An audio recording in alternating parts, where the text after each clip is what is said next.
Hello everyone, स्वागत है आपका यूपीएससी हिंदी में। हम लोग देख रहे हैं 108 दिन की सीरीज़ जिसमें हम लोग कवर कर रहे हैं एंशिएंट हिस्ट्री के टॉपिक। आज का जो हमारा टॉपिक है ये 6th सेंचुरी बीसी में जिस तरह के पॉलिटिकल या फिर राजनीतिक दशा हुआ करती थी, ये आज हम लोग समझेंगे और इस पे बहुत ही महत्वपूर्ण क्वेश्चन पूछे जाते हैं, तो उन सभी प्रश्नों का उत्तर देना भी हम लोग सीखेंगे। ठीक है, तो स्टार्ट करते हैं आज के टॉपिक से। बौद्ध ग्रंथ है एक अंगुत्तर निकाय। ठीक, इसका नाम याद रखिए क्योंकि ये भी क्वेश्चन पूछा जाता है।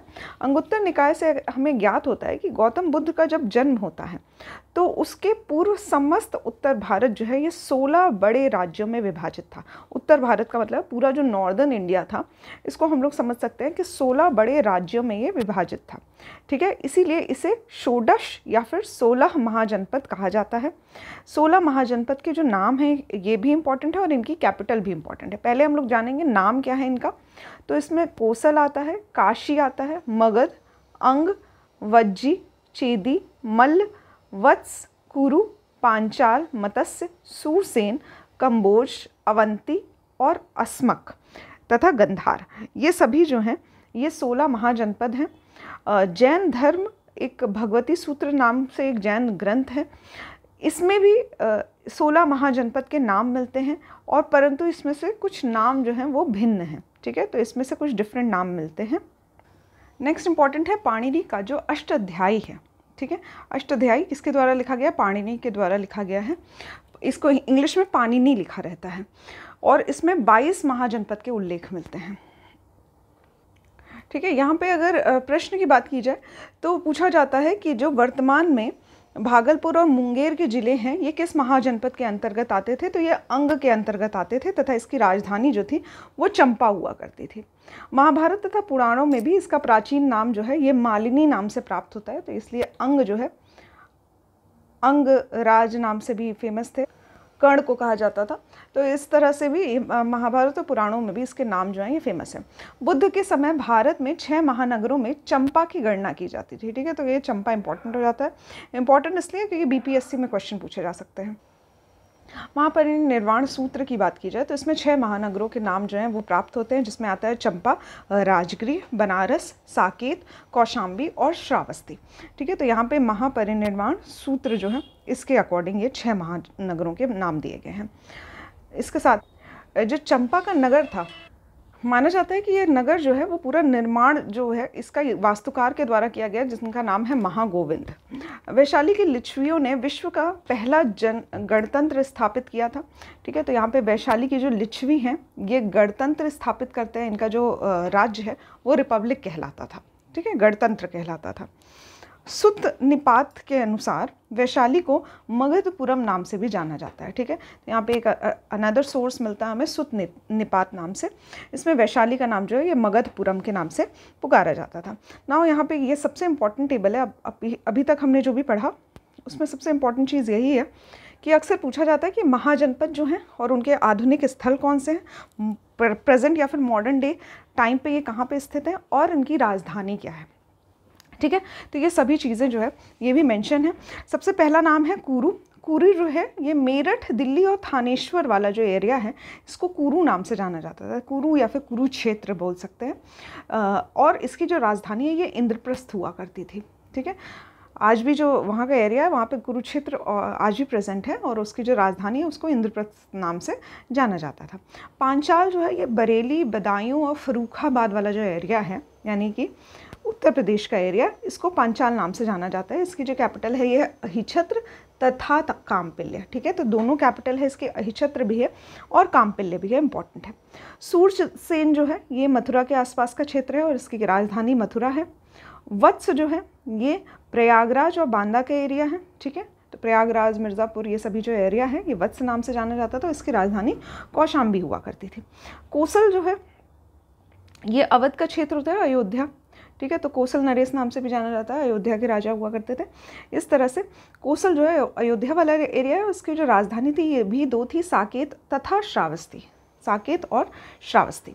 मल्ल जो है वो देवरिया वाला एरिया, गोरखपुर देवरिया वाला एरिया, इसकी जो कैपिटल थी कुशीनगर और पावा। ठीक है, ये हुआ करती थी। इसके साथ ही काशी वाराणसी का नाम है और वाराणसी की कैपिटल वाराणसी हुआ करती थी। अंग जो है हमने पढ़ा अभी, भागलपुर और मुंगेर वाला रीजन है, इसकी कैपिटल चंपा हुआ करती थी। मगध जो है ये दक्षिणी बिहार वाला एरिया है, तो पटना और गया जिला जो है ये मगध में आते थे और इसकी जो कैपिटल थी ये गिरिव्रज या फिर राजगिरी हुआ करती थी। ठीक है, नेक्स्ट है वज्जी जो है ये मुजफ्फरपुर और दरभंगा वाला एरिया है, तो ये भी बिहार वाला एरिया है वज्जी। और इसकी जो कैपिटल है ये मिथिला, वैशाली व जनकपुरी हुआ करती थी। ठीक है, तो वज्जी इंपॉर्टेंट है, याद रखिएगा। इसके साथ ही चेदी आता है जो कि बुंदेलखंड वाला रीजन है, इसकी जो कैपिटल है सुक्तिवती या फिर शुक्तिमती ऐसा भी लिखा जाता है, तो ये हुआ करती थी इसकी कैपिटल। नेक्स्ट है मत्स्य जो कि जयपुर यानी कि हमारा राजस्थान वाले एरिया में आता है, इसकी कैपिटल विराटनगर है, काफ़ी इंपॉर्टेंट है, इस पर अक्सर क्वेश्चन पूछे जाते हैं। नेक्स्ट है अश्मक जो कि गोदावरी घाटी में आंध्र प्रदेश में स्थित है, इसकी राजधानी पोतन या फिर पोटल हुआ करती थी। ठीक है, इसके बाद आता है अवंती जो है ये एमपी वाला क्षेत्र है, पश्चिमी और मध्य मालवा वाला क्षेत्र, और इसकी कैपिटल उज्जैनी तथा माहिष्मती दोनों ही हुआ करती थी, उज्जैनी और माहिष्मती अवंती की कैपिटल। नेक्स्ट है गांधार जो है ये पेशावर और रावलपिंडी वाला एरिया है, अफगानिस्तान पाकिस्तान के आसपास का रीजन, और इसकी कैपिटल तक्षशिला हुआ करती थी। ठीक है, तो ये सभी 16 महाजनपद तथा इनकी जो कैपिटल है ये आपको याद होनी चाहिए क्योंकि इस पर अक्सर क्वेश्चन पूछे जाते हैं और यही सबसे इम्पोर्टेंट पोर्शन है इस पर्टिकुलर चैप्टर का। और सबसे लास्ट है कम्बोज जो है ये प्रेजेंट डे दक्षिणी और पश्चिमी कश्मीर वाला एरिया है तथा राजौरी और हजारा वाला रीजन है। ठीक है, तो राजौरी नाम आपने अक्सर सुना होगा, जम्मू एंड कश्मीर का रीजन है, इसकी कैपिटल राजपुर या हाटक नाम से जाना जाता है इसको, ये हुआ करती थी कम्बोज की कैपिटल। वैशाली जो है ये बुद्ध काल का सबसे बड़ा और शक्तिशाली गणराज्य माना जाता था, रिपब्लिक माना जाता था। ठीक है, तो वैशाली सबसे बड़ा रिपब्लिक माना जाता था। पुराणों के अनुसार मगध पर शासन करने वाले जो पहला राजवंश था वो वृहदत्त वंश था। ठीक है, अभी ये वृहदत्त वंश जो है और लेटर ऑन और भी जो मगध पे शासन करने वाले राजा आते हैं और उनकी जो डायनेस्टी इनके बारे में हम लोग डिटेल में पढ़ेंगे, यहाँ पे बस मैं आपको शॉर्ट में बता दे रही हूँ। ठीक है, तो यहाँ पे बृहदत्त के टाइम पे जो कैपिटल थी ये राजगिरी हुआ करती थी। ठीक है, इसके बाद बौद्ध ग्रंथ के अनुसार अगर देखा जाए तो मगध का जो प्रथम प्रतापी राजा था वो बिंबिसार था। ठीक है, ये हर्यक वंश से संबंधित था। तो हमने अभी देखा कि मगध पे राज्य करने वाला पहला राजवंश था बृहदत्त का। ठीक है, इसके बाद आता है हर्यक वंश। ठीक है, हर्यक वंश जो है वो सेकेंडली इस पे रूल करता है मगध का, और सबसे प्रथम जो प्रतापी राजा हुआ है वो हुआ है बिंबिसार जो कि हर्यक वंश का था। ठीक है, काशी का जो सबसे शक्तिशाली शासक था वो था ब्रह्मदत्त। ठीक है, इंपॉर्टेंट है ब्रह्मदत्त। ठीक है, इसने कौशल पर विजय प्राप्त की थी, ये भी जो है क्वेश्चन पूछा जाता है कि काशी का कौन सा सबसे शक्तिशाली शासक था जिसने कौशल पर विजय प्राप्त की थी, तो ये नाम होगा आपका ब्रह्मदत्त का। ठीक है, इसके बाद प्रसेनजीत का समय जो कोसल है, कोसल के राजा हुआ करते थे प्रसेनजीत, इन्होंने काशी के अतिरिक्त काशी पर अपना राज किया, काशी को इन्होंने एक तरह से अपने अंदर कैप्चर कर लिया था, और उसके अलावा कपिलवस्तु के शाक्य, केसपुत के कलाम, रामग्राम के कोलिय, पावा और कुशिनारा के मल्ल, पिपलीवन के मौर्य, ये सभी जो गणराज्य है इन पर भी अधिकार कर लिया था। अभी इम्पॉर्टेंट ये है कि ये सभी रिपब्लिक हुआ करते थे उस समय में। ठीक है, इस पे क्वेश्चन पूछे जाते हैं कि वैशाली के अलावा और कौन से क्षेत्र जो थे वो जो गणराज्य में हुआ करते थे। तो पहला आता है कपिलवस्तु के शाक्य, केसपुत के कलाम, रामगाम के कोली, पावा और कुशिनारा के मल्ल और पिपलीवन के मौर्य, इस पे क्वेश्चन पूछे जाते हैं, तो ये आप लोग याद कर लीजिएगा। इसके साथ ही प्रसेनजीत को 5 राजाओं के एक गुट का नेतृत्व करने वाला भी कहा जाता था। ठीक है, कोसल राज्य की राजधानी अयोध्या हुआ करती थी, रामायण में ऐसा लिखा हुआ है, और इसके जो प्रमुख शहर थे वो प्रमुख नगर जो थे ये श्रावस्ती और अयोध्या हुआ करते थे। ठीक है, उत्खनन के आधार पर यह ज्ञात होता है कि जो प्राचीन श्रावस्ती है यह नगर विन्यास जो है इसका अर्ध चंद्राकार यानी कि सेमी सर्कल था। यहाँ पे जो प्राचीन श्रावस्ती बनी है वो कुछ इस तरह से सेमी सर्कल फॉर्म में थी।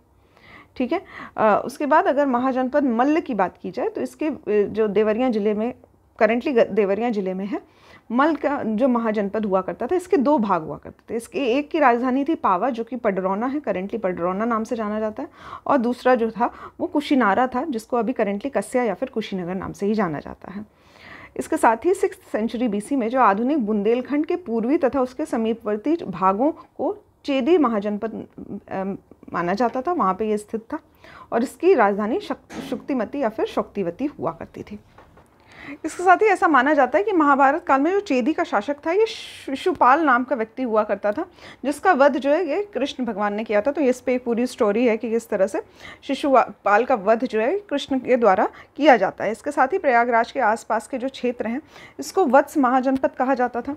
विष्णु पुराण से ज्ञात होता है कि हस्तिनापुर के जो राजा थे निचक्षु, इन्होंने हस्तिनापुर जब गंगा में प्रवाहित हो गया तो उसके बाद अपनी राजधानी कौशाम्बी बनाई थी। ठीक है, तो ये एक स्मॉल डिटेलिंग्स है, इनको आप चाहें तो स्किप कर सकते हैं, बिकॉज क्वेश्चन जो है वो ज़्यादातर डायरेक्टली यही पूछा जाएगा कि महाजनपद क्या है, उनकी राजधानी क्या है, और प्रेजेंटली उसका एरिया कहाँ पे है, करंट एरिया या करंट लोकेशन।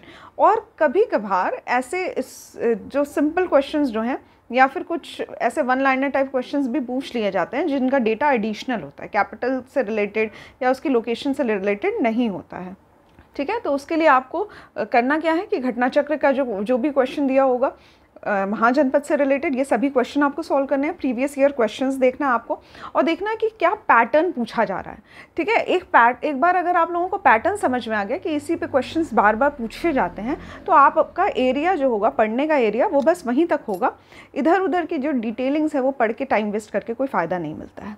इसके बाद आता है बुद्ध काल की अगर बात की जाए तो यहाँ पर पौरव वंश का शासन था।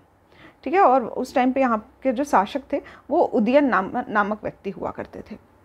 ठीक है, इसके बाद 16 महाजनपद की बात की जाए तो इसमें से वर्तमान में 8 जो हैं, 8 महाजनपद जो थे वो उत्तर प्रदेश में स्थित हैं। ठीक है, उनके नाम हैं, सबसे पहला काशी, कोसल, वत्स, मल्ल, कुरु, पांचाल, सूरसेन तथा चेदी। ठीक है, ये सभी 8 महाजनपद जो हैं ये उत्तर प्रदेश में स्थित हैं। ठीक है, उसके बाद ये गणराज्य का नाम, जो कि ऑलरेडी मैंने आपको 5 गणराज्य के नाम बताए थे, इसके अलावा कुछ और भी रिपब्लिक एरियाज़ थे, जैसे कि कपिलवस्तु के शाक्य हम लोग पढ़ चुके हैं। उसके बाद आता है सुमसुमारगिरी के भग जो थे ये भी गणतंत्र हुआ करते थे। अलकप के बुली, केसपुत के कलाम, रामगाम के कोलिय, कुशीनारा के मल, पावा के मल, कुशीनारा और पावा के मल। इसके साथ ही पिपलीवन के मौर्य, वैशाली के लिच्छवी तथा मिथिला के विदेह, ये सभी रिपब्लिक हुआ करते थे। ठीक है, इसके साथ ही भारत के अगर प्राचीनतम सिक्कों की बात की जाए तो इनको आहत सिक्के या फिर पंचमार्क कॉइन कहा जाता है। ठीक है, और ज़्यादातर ये चांदी के ही बने होते थे। ठीक है, अभी इनको आहत सिक्के क्यों कहा जाता है, क्योंकि इसके ऊपर ठप्पा लगा के कुछ निशान बनाए जाते थे। ठीक है, यहाँ पे 6th सेंचुरी BC की बात की जाए तो यहाँ पे मौर्य काल के मध्य से ये जो सिक्के हैं ये प्राप्त हुए हैं। इसके साथ ही बुद्ध घोष की अगर बात की जाए तो इस पर एक टीका जो है ये सुमंगल विलासिनी नाम का जो एक टीका है ये लिखा गया था, जिसमें वज्जी संघ की न्याय व्यवस्था के बारे में जानकारी मिलती है। तो ऐसा माना जाता है कि वहाँ पे न्यायालय भी बनाए गए थे। ठीक है, देखा जाए तो 8 न्यायालय बनाए गए थे वज्जी संघ में।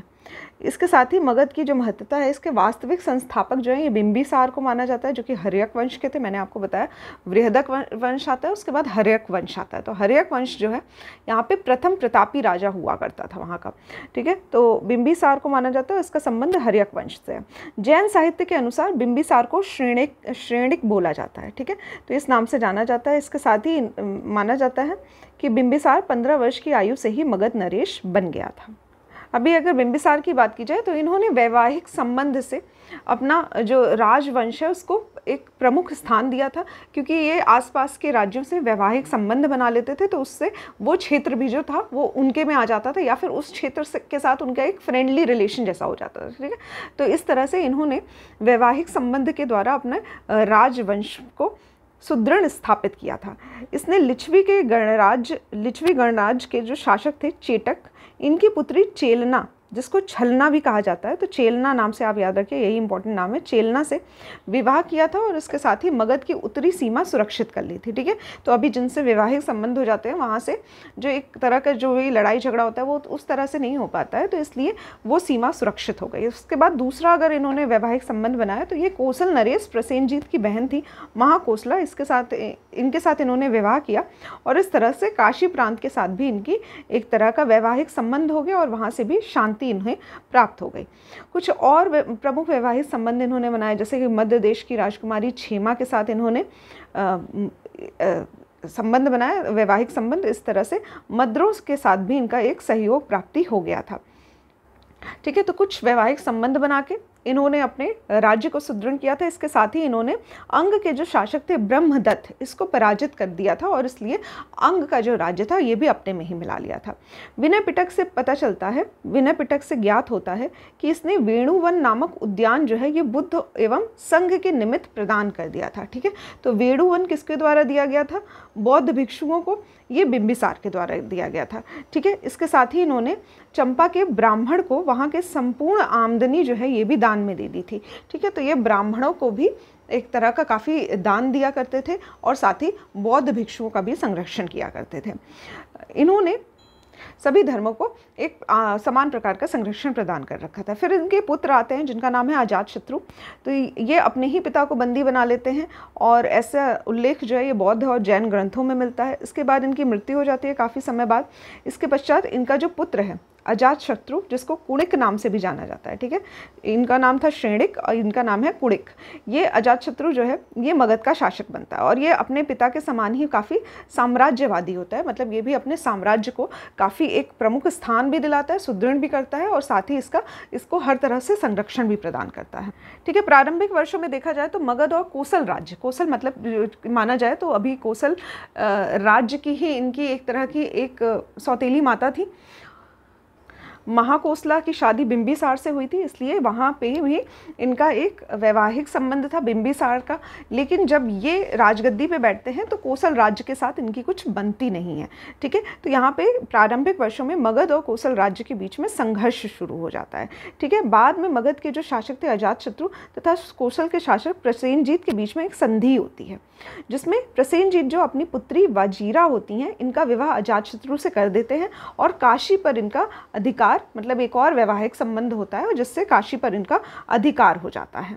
इसके बाद अजातशत्रु के उत्तराधिकारी आते हैं उदाइन, और उदाइन जो थे इन्होंने पाटलिपुत्र की स्थापना की थी, जो कि गंगा और सोन नदी के संगम पर एक किला बनाकर किया गया था। ठीक है, तो पाटलिपुत्र की स्थापना होती है और इसने अपनी मगध साम्राज्य की जो राजधानी थी, जो कि राजगिरी हुआ करती थी, इसको राजगिरी से पाटलिपुत्र स्थानांतरित कर दिया था। ठीक है, तो ये क्वेश्चन पूछे जाते हैं कि राजगिरी से पाटलिपुत्र किसने अपनी राजधानी स्थानांतरित की थी?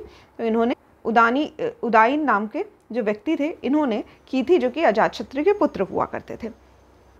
अभी एक और बात है, ये जो हर्यक वंश है इसको पितृहंता वंश भी कहा जाता है, क्योंकि सभी पुत्रों ने अपने पिता को मारकर राजगद्दी पे बैठे हैं। जैसे कि अगर बात की जाए कि अजातशत्रु ने बिंबिसार को मारा था और फिर राजगद्दी पे बैठे थे, उसके बाद इनके पुत्र उदाइन ने अजातशत्रु की मृत्यु की, उनका वध किया था, उसके बाद ये अपने राजगद्दी पे बैठते हैं। तो इस तरह से इसको पितृहंता डायनेस्टी भी कहा जाता है।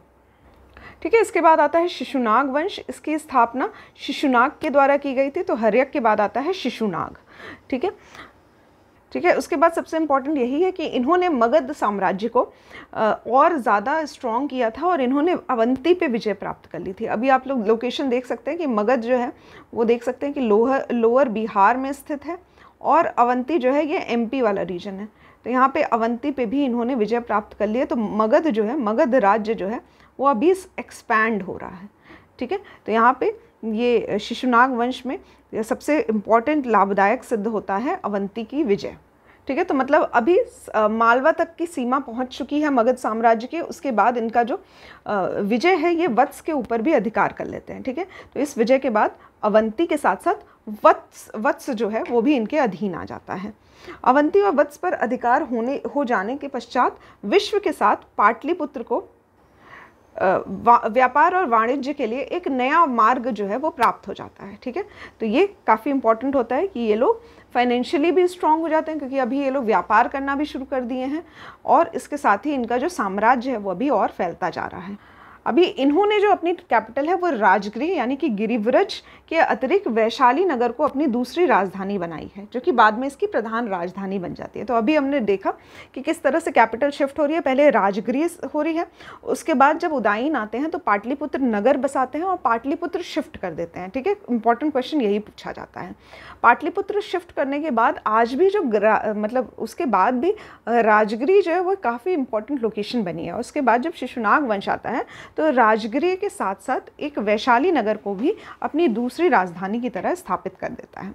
ठीक है, तो इसका जो समय काल है वो आप लोग देख सकते हैं, 412 से 394 BC तक इसका साम्राज्य जो है, इसका शासन जो है ये चलता है। इसके बाद ही इनका जो शिशुनाग है इनकी मृत्यु हो जाती है और इनका जो पुत्र है कालाशोक ये राजा बनता है। ठीक है, अभी पुराणों के हिसाब से इसको काकवर्ण भी कहा जाता है। ठीक है, ये सभी नाम भी इंपॉर्टेंट है क्योंकि ये सेकंड नेम जो है ये भी पूछे जाते हैं। तो काकवर्ण किसको कहा जाता है? कालाशोक को कहा जाता है। किसका पुत्र था? शिशुनाग का पुत्र था। इसके बाद कालाशोक जो है वो पुनः अपनी राजधानी पाटलिपुत्र स्थानांतरित कर देता है। तो कैपिटल जो है वो काफ़ी ज़्यादा शिफ्ट हुई है, राजगृह से पाटलिपुत्र, पाटलिपुत्र से राजगृह, इस तरह की शिफ्टिंग जो है वो चल रही है। अभी कालाशोक ने पाटलिपुत्र शिफ्ट कर दिया है अपनी राजधानी। किसने किसने किया? उदायन ने किया है पाटलिपुत्र शिफ्ट, और अभी कालाशोक ने पाटलिपुत्र में शिफ्ट कर दिया है।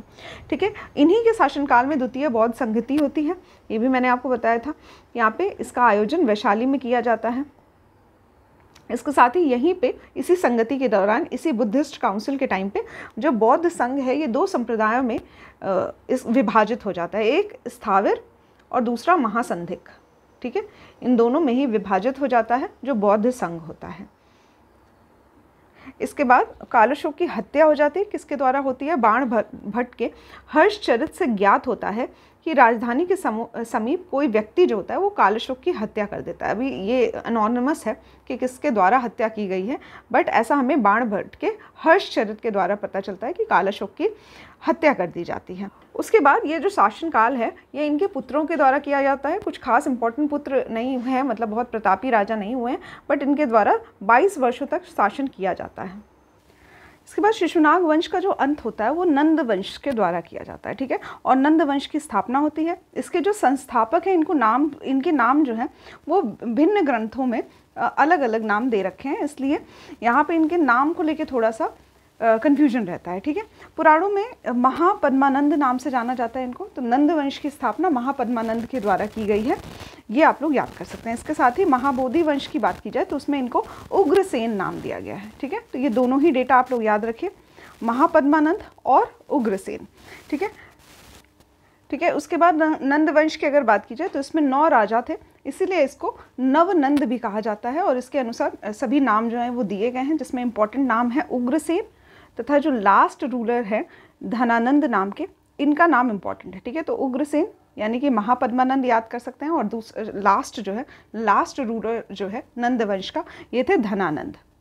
अभी ये सबसे इंपॉर्टेंट चीज़ है, यहाँ पे ये टेबल के फॉर्म में दिया गया है। बौद्ध साहित्य के अनुसार बिंबिसार से नंद राजाओं तक के सभी के नाम और सभी के शासनकाल दिए गए हैं। ठीक है, तो यहाँ पे सबसे पहला वंश है वृहदत्त वंश, जिसके बारे में मैंने आपको बताया था। इसके बाद आता है हर्यक वंश। अभी हर्यक वंश जो है यहाँ से इम्पॉर्टेंट है, तो यहाँ पे टेबल के फॉर्म में दिया गया है। सबसे पहला जो रूलर है, इनका टाइम लाइन भी आप लोग देख सकते हैं, लगभग 550 से लेकर 400 BC तक याद कर सकते हैं। ठीक है, 550 से 400 BC तक याद कर सकते हैं। इसमें जो इंपॉर्टेंट रूलर हैं ये हैं बिंबिसार, फिर अजातशत्रु, उदायन और उसके बाद उनके उत्तराधिकारी। ठीक है, तीन लोगों को हम लोग याद करते हैं, बिंबिसार, अजातशत्रु, उदायन। उसके बाद यहाँ पे शिशुनाग वंश आता है। शिशुनाग वंश जो है 400 से लेकर लगभग 350 BC तक इनका टाइम है। तो 450 से लेकर 350 BC तक शिशुनाग वंश जो है इनका रूल था, जिसमें सबसे पहले आते हैं शिशुनाग और दूसरे आते हैं कालाशोक या फिर काकवर्ण। ठीक है, इसके बाद इनके सभी पुत्र आते हैं जो कि कुछ खास इंपॉर्टेंट नहीं है। इसके बाद आता है नंद वंश, जिसके जो फाउंडर थे ये थे महापद्मानंद, उग्रसेन नाम से जाना जाता है। और उसके बाद और भी इनके पुत्र आते हैं। सबसे लास्ट जो रूलर हैं नंद वंश के, ये हैं धनानंद। और इसका जो टाइमलाइन है लगभग 350 से लेकर 320 तक। ठीक है, इसके बाद महापद्मानंद को कली का अंश, सभी क्षत्रियों का नाश करने वाला भी कहा जाता है और दूसरा परशुराम का अवतार नाम से भी जाना जाता है महापद्मानंद को। इसके साथ ही इन्होंने जो शासन है उसको एक छत्र के अंदर स्थापित कर दिया था, इसलिए इनको एक राट की उपाधि भी इन्होंने ग्रहण की थी। तो एक राट की उपाधि किसने ली थी? ये महापद्मानंद ने ली थी और इन्हीं को कली का अंश या फिर दूसरा परशुराम का अवतार भी माना जाता है, जो कि क्षत्रियों का नाश करने आते हैं। ठीक है, कुछ सोर्सेज में माना जाता है कि ये शूद्र थे, और शूद्र थे तो इसलिए ज़्यादातर राजा जो थे वो देखे जाते थे कि क्षत्रिय ही राजा बनते थे। यहाँ पे ये इनको शूद्र माना गया है, और ये जब राजा बनते हैं तो ये क्षत्रियों का विनाश करते हैं। और उसी तरह से इन्होंने इन सभी राजवंशों के जो उन्मूलन किया था, इन सभी राजवंशों का उन्मूलन जो है इन्हीं के द्वारा किया गया था, जिसमें से इक्ष्वाकु वंश आता है, कलिंग, अश्मक, पांचाल, कोसे, हेहे, कुरु, मैथिली, सूरसेन और वितिहोत्र, इस तरह के नाम जो हैं वो देखने को मिलते हैं। इसमें जो खारवेल का हाथी गुम्फा अभिलेख है उससे पता चलता है इनके कलिंग विजय के बारे में। ठीक है, किसके कलिंग विजय के बारे में? महापद्मानंद के कलिंग विजय के बारे में पता चलता है। किससे पता चलता है? खारवेल के हाथी गुम्फा अभिलेख से पता चलता है। नंद वंश का जो अंतिम राजा था उसका नाम है धनानंद। इसको सिकंदर के समकालीन माना जाता है, कंटेम्पररी था ये अलेक्जेंडर के, और साथ ही यूनानी लेखकों ने इसे अग्रमीज नाम से पुकारा है। ठीक है, तो उग्रसेन का पुत्र अग्रमीज, उग्रसेन किसको बोला जाता है? महापद्मानंद को। इसके साथ ही इनका जो सेनापति था उसका नाम था भद्रसाल। इनके समय पे जब इनका शासन चल रहा था तो इन्होंने बहुत छोटी छोटी वस्तुओं पे भी कर लगा रखे थे, और इस वजह से जो जनता थी उनमें असंतोष का वातावरण था। और इसी स्थिति का लाभ उठाकर चाणक्य नामक एक व्यक्ति जो है वो चंद्रगुप्त मौर्य को इनके अगेंस्ट खड़ा कर देता है और धनानंद की हत्या करवा देता है। ठीक है, तो चंद्रगुप्त मौर्य जो है ये धनानंद की हत्या कर देते हैं, और उसके बाद से नंद वंश की समाप्ति हो जाती है, और यहाँ से शुरुआत होती है मौर्य वंश की। अगर नंद वंश की बात की जाए तो इसमें कुछ विद्वानों का जन्म हुआ था, यानी कि नंद काल जो है उसमें विद्वानों का संरक्षण भी होता है, जैसे कि वर्ष, उपवर्ष, वरुचि, कात्यायन जैसे विद्वान जो थे ये नंद काल से ही संबंधित हैं। नंद शासक जो थे ये जैन मत के पोषक थे, तो यहाँ पे जैन धर्म है इसका संरक्षण दिया करते थे। और ये सूचना जो है, जैसे कि ये जैन मत के थे, ऐसी सूचना मुद्रा राक्षस से भी मिलती है। नेक्स्ट हमारा इंपॉर्टेंट टॉपिक है यूनानी आक्रमण। ठीक है, ग्रीक इन्वेशन करके बोला जाता है इंग्लिश में। तो ग्रीक जो थे वो लोग काफ़ी बार आक्रमण करते हैं, यूनानी लोग आक्रमण करते हैं, और कई बार 6th सेंचुरी BC में देखा गया है कि कई जगह पे जो पॉलिटिकल सिचुएशन होती है वो इसकी वजह से काफ़ी ख़राब हो जाती है। ठीक है, तो 1 बाय 1 हम लोग इसके बारे में पढ़ेंगे। जैसे कि 6वीं शताब्दी ईस्वी पूर्व मध्य ईरान में कुरुश अथवा साइरस द्वितीय, नाम याद रखिएगा, जो साइरस द्वितीय हैं, साइरस II, इन्होंने हखामनी साम्राज्य की स्थापना की थी। इसको इंग्लिश में आर्कमेनियन नाम से जाना जाता है। ठीक है, अकामेनियन।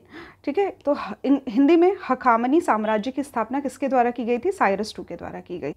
इस समय के कुछ अभिलेख भी मिले हैं जिसका नाम है बेहुस्तुन, पारसीपोलिस तथा नक्शे रुस्तम। इन सभी अभिलेखों द्वारा इनके शासनकाल के बारे में पता चलता है।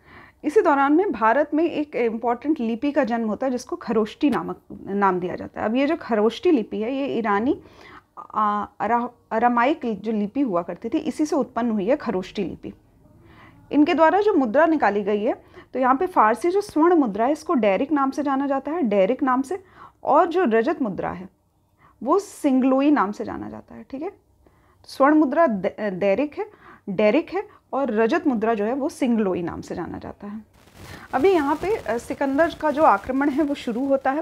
पहले उसने हकामनी साम्राज्य को ध्वस्त किया रहता है, तो 326 BC के आसपास जो हकामनी साम्राज्य है इसको ध्वस्त करने के बाद विशाल सेना लेकर सिकंदर जो है कि भारतीय विजय की ओर चलता है, अग्रसर होता है। 2 वर्ष के अभियान के पश्चात 325 BC में लगभग सितंबर माह में सिकंदर जो है ये पाटन से यूनान को प्रस्थान वापस करता है। ठीक है। तो उसके कुछ समय बाद सिकंदर की सेना भी जो है वो वापस हो जाती है। अभी जब ये लोग इंडिया में आते हैं तो यहाँ का जो एनवायरनमेंट होता है, एटमॉस्फेयर होता है, वो इन लोगों को सूट नहीं करता है। और जो यहाँ के जो इंडिया के जो रूलर थे उस टाइम पे काफ़ी वीरता के साथ ही लड़ते हैं। जैसे कि सबसे इंपॉर्टेंट नाम आता है पुरू यानी कि पोरस का। इनका राज्य जो है ये झेलम और चेनाब नदी के बीच में बसा हुआ था। सिकंदर ने झेलम नदी के तट पर पुरू को पराजित किया था, परंतु उनकी वीरता से ये काफ़ी प्रभावित हुए थे और सिकंदर ने उन्हें पराजित होने के बावजूद अपना मित्र घोषित किया था और अपने कुछ राज्य का हिस्सा और कुछ इलाके जो हैं वो उनको दान में दे दिए थे। इसके साथ ही सिकंदर ने 2 नगर भी बसाया था। एक का नाम था निकया और एक का नाम बहुकेफला। ठीक है, ये दोनों ही नगर जो है वो स्थापित किए गए थे सिकंदर के द्वारा। अब यही नाम क्यों रखा गया है ये आप लोग कमेंट बॉक्स में ज़रूर से बताइएगा कि बहुकेफला नाम क्यों रखा गया है सिकंदर के द्वारा। इसके पीछे भी काफ़ी इंटरेस्टिंग फैक्ट है, ये आप लोग सर्च करके कमेंट बॉक्स में ज़रूर से बताइएगा। इसके साथ ही ब्यास नदी जो है ये सिकंदर के उत्कर्ष के चरम बिंदु को सिद्ध करती हुई। ठीक है, ब्यास नदी क्या होती है कि यहाँ पे सैनिक जो होते हैं वो आगे बढ़ने से इनकार कर देते हैं और अपने स्वदेश को लौटने का फैसला करते हैं। अभी क्या होता है कि सिकंदर जो है बैक टू बैक काफ़ी ज़्यादा एरिया जो है वो लड़ाई में जीतता जाता है, तो इसकी जो सेना होती है वो एक टाइम पे एग्जॉस्ट हो चुकी होती है। और इंडिया का जो एटमॉस्फेयर होता है वो जैसे कि मैंने आपको बताया ये यहाँ पे इतना सूट नहीं करता है इन लोगों को। बार बार नदी पार करने की वजह से इन लोगों को कुछ बुखार जैसी स्थिति हो जाती है और इसी कारण से सिकंदर की मृत्यु होने का भी उल्लेख मिलता है। बेबीलोन में इनकी मृत्यु हो जाती है। सिकंदर की मृत्यु लगभग 323 ईसा पूर्व। ठीक है, तो उसके बाद देखा गया कि सिकंदर के आक्रमण के बाद कुछ नगर जो होते हैं वो यूनानी कब्जे में आ जाते हैं। और अभी जब आगे की हिस्ट्री हम लोग देखेंगे, जब हम लोग मगध के साम्राज्य के बारे में देखेंगे तो वहाँ पर भी कुछ जो इनका इन्फ्लुएंस है या फिर इफ़ेक्ट है वो देखने को मिलेगा।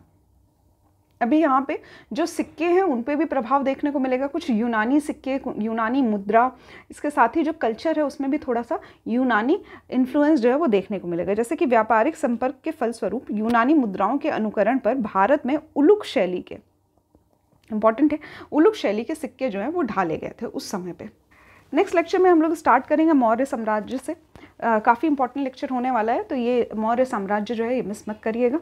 अभी यहाँ पे बार बार मैं आपसे कह रही हूँ कि एंशिएंट हिस्ट्री हो सकता है आप लोग ऑलरेडी पढ़ चुके हों, या हो सकता है इसका वेटेज भी कम होता है, क्वेश्चंस जो हैं वो ज़्यादातर पूछे नहीं जाते हैं इससे, इसलिए इसमें इंटरेस्ट थोड़ा कम आता है। बट क्योंकि ये पूरी सीरीज़ है और इसमें सभी पोर्शन को हम लोगों को कवर करना है, तो ये भी एक बहुत इंपॉर्टेंट पोर्शन है। रिवाइज़ कर लीजिए। ज़्यादा से ज़्यादा मैं 30 से 40 मिनट का ही लेक्चर बनाती हूँ, मैक्सिमम 45 मिनट का लेक्चर बनता है। अगर आप लोग इसको 1.5 या 2x के स्पीड पे भी करके देख लेते हैं तो भी आप लोगों का एक चैप्टर जो है वो एक साथ ही तैयार हो जाता है। ठीक है, नोट्स प्रोवाइड कर दिया जाएगा आप लोगों को टेलीग्राम चैनल पे, पर आप लोगों का काम ये है कि घटना चक्र के क्वेश्चन आप लोगों को खुद से सॉल्व करने हैं और ज़रूर से सॉल्व करने हैं। ठीक है, आज के लेक्चर में मैं जो भी पढ़ाया गया उससे रिलेटेड कुछ क्वेश्चन पूछना चाहती हूँ और इसका आंसर आप लोग कमेंट बॉक्स में ज़रूर से करिएगा। ठीक है, तो सबसे पहला प्रश्न है कि मत्स्य महाजनपद का जो कैपिटल है ये कहाँ पर स्थित है। ठीक है, तो मत्स्य बताना है आपको इसकी कैपिटल। नेक्स्ट आपको बताना है कि चंपा जो है वो किसकी कैपिटल थी और प्रेजेंट डे ये जो रीजन है ये कहाँ पे स्थित है। ठीक है, थर्ड आपको बताना है कि अजात शत्रु को दूसरे किस नाम से जाना जाता था। ठीक है, अजात शत्रु को किस नाम से जाना जाता था। नेक्स्ट आपको बताना है दूसरी बौद्ध संगति जो है वो किसके समय में होती है और आपको ईयर बताना है। लास्ट आपको बताना है कि कंबोज की राजधानी क्या है। ठीक है, ये सभी प्रश्न जो है इसके आंसर आप लोग कमेंट बॉक्स में ज़रूर करिएगा और घटना चक्र के क्वेश्चन जो हैं वो सॉल्व करते रहिए। ठीक है, आज के लेक्चर में बस इतना ही। कल के लेक्चर में हम लोग मौर्य साम्राज्य से स्टार्ट करेंगे। Thank you for watching the lecture.